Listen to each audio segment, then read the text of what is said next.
President Trump's former campaign chairman, Paul Manafort, was sentenced and indicted at the same time. After today's sentencing on conspiracy charges, Manafort will spend just over 7 years in prison. That's the total amount of time he'll spend behind bars. And you'll remember, Manafort got 4 years in prison last week in his Virginia case that was related to tax and bank fraud. Today, Judge Amy Berman Jackson issued a stiffer sentence that amounts to an additional 3.5 years. Manafort is getting credit for 9 months' time served, and there are 43 months that will overlap with the Virginia case. But his legal troubles are not over yet. The Manhattan District Attorney's Office has just indicted Manafort on residential mortgage fraud and other crimes. President Trump reacted to the news earlier today. I feel very badly for Paul Manafort. And, he worked for Ronald Reagan very successfully. He worked for John McCain. He worked for Bob Dole and many others for many years. And I feel badly for him. I think it's a very sad situation. I saw that just a little while ago, and certainly on a human basis, it's a very sad thing. I feel badly for him. CBS News Washington correspondent Paula Reid is outside the White House and joins us now. Paula, before we get into this latest indictment, I want to talk to you about the arguments that both sides made, the prosecution and Manafort's attorneys, before Judge Amy Berman Jackson. What stood out to you? Well, Rena, prosecutors pulled no punches. They went through all of the lies that Manafort has told throughout this case. They argued that this is a man who lied about the fact that he was working on behalf of a foreign government while he was a lobbyist, but not having made it public, working for pro-Russia officials in Ukraine. They say, look, this was a man who was entering into policy-making decisions and not disclosing that he was working for a foreign government. They said even when he did eventually file his paperwork and disclose it, he left off key facts. Once again, he lied. They also pointed to the fact that he lied in the context of his cooperation. They say this is a man who has undermined the political process. But defense attorneys, they argued that Manafort had accepted responsibility. They pointed to the fact that he pleaded guilty. He spared taxpayers the expense of a trial, and they said their client was sorry. Now, they also tried to argue, Rena, that the political climate around this had been difficult for Manafort, but the judge pounced on that, and she said, what do you mean? Who's politically motivated? And the defense attorney sort of wavered and well, we're not saying the investigation is politically motivated, but all the media attention is what they said was difficult for Manafort.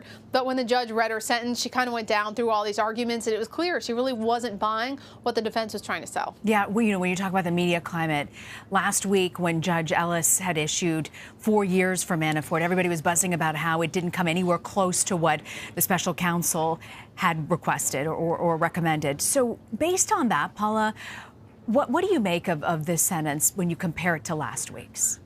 Well, last week he had an upward range of around 24, 25 years. So when he came out with less than 4 years, a lot of people were surprised because that's just a fraction of what he could have potentially sentenced Manafort to, even though Manafort's sentence did reflect what most fraud defendants receive.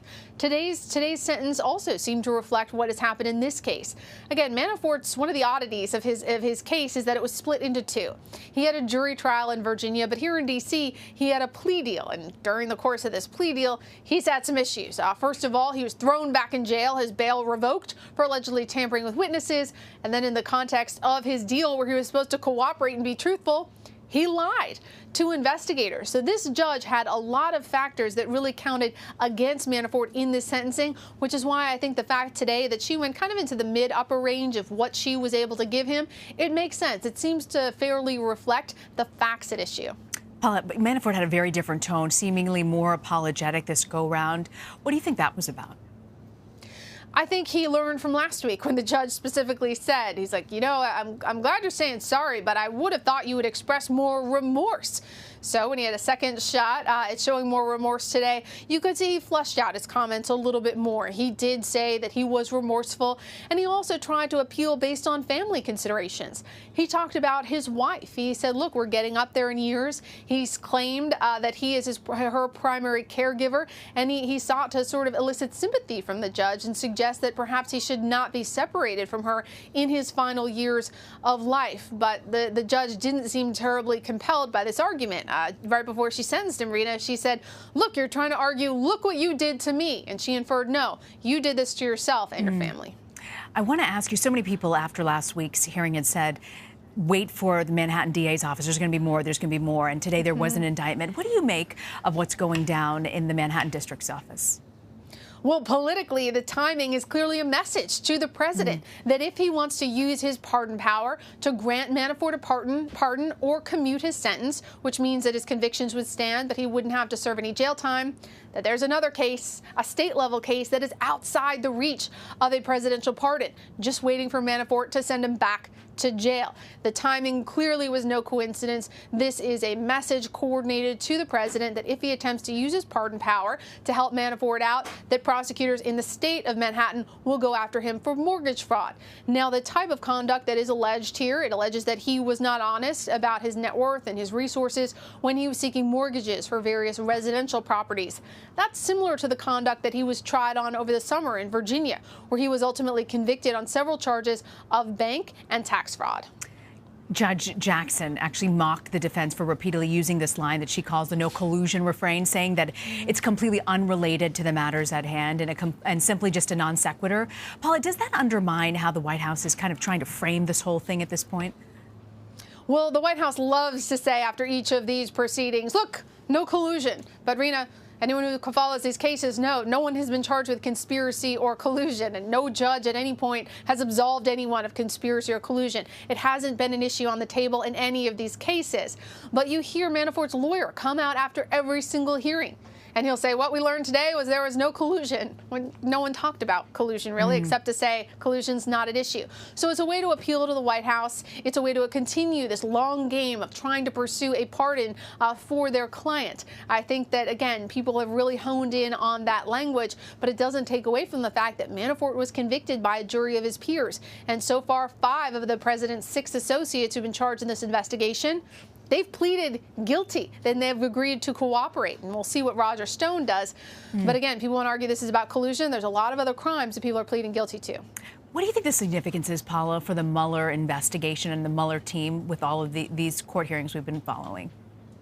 I think the biggest thing that I always take away from this is you have to remind people that even if you believe that this is a quote-unquote witch hunt or that there was any political motivation here, at the end of the day, Manafort got a fair trial. He was tried by a jury of his peers. There were multiple witnesses, very credible experts and witnesses and his business associates who came before that jury and convinced them to convict him on charges of tax and bank fraud. Even a Trump supporter on that jury came out and said, I didn't want to believe that he was really guilty, but he so clearly was. So it really speaks to the validity of the investigation going on here. Now, intelligent minds can disagree about whether or not the special counsel investigating Russian collusion should be prosecuting cases related to tax and bank fraud. But the judges overseeing this case have allowed that to go forward, even admitting, look, we know you're trying to put the squeeze on Manafort. You want to know what he knows about that Trump Tower meeting. We want to know why he was giving Kalimnik polling data. Ultimately, they were not successful in that strategy. But again, that's why these judges have allowed these cases to go forward under the Mueller umbrella. Paula Reid coming to us from the White House. Paula, thank you very much.